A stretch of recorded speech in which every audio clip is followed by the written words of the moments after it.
زندگی میں زیادہ رشتوں کا ہونا ضروری نہیں، لیکن جو رشتے ہیں ان میں زندگی کا ہونا ضروری ہے۔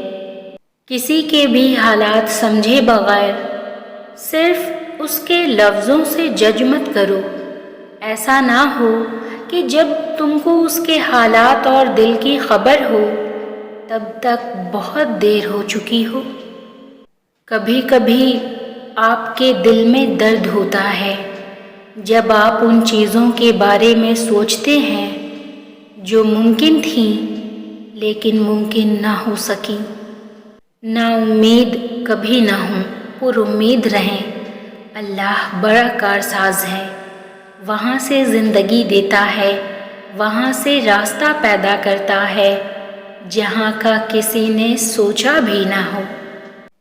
حضرت علی رضی اللہ تعالیٰ عنہ نے فرمایا، اگر کوئی تم سے ناراض ہے اور اسے اس بات کا غرور ہے کہ تم اسے منا لو گے تو اس کے غرور کو ٹوٹنے مت دینا۔ اللہ کو محبت ہے تم سے، اسی لیے وہ تمہیں آزما رہا ہے۔ تمہارے نصیب میں معجزے ہیں، تبھی وہ تڑپ بڑھا کر تمہیں خود کے قریب کر رہا ہے۔ اللہ کی اگر رضا نہ ہوتی تو کیوں دہراتی تمہاری زبان ایک ہی دعا بار بار؟ کیوں فکر کرتے ہو؟ جو رب تمہارے دل اور لبوں پر دعا کا خیال لا سکتا ہے وہ تمہارے نصیب میں بھی تمہاری چاہت کو لکھنے پر قادر ہے۔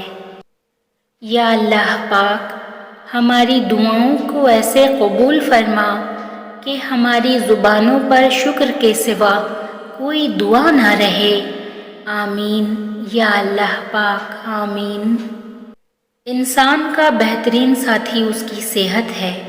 جب یہ ساتھ چھوڑ دیتی ہے تو ہر رشتے کے لیے انسان بوجھ بن جاتا ہے۔ اللہ پاک ہمیں بہترین صحت عطا کرے، آمین۔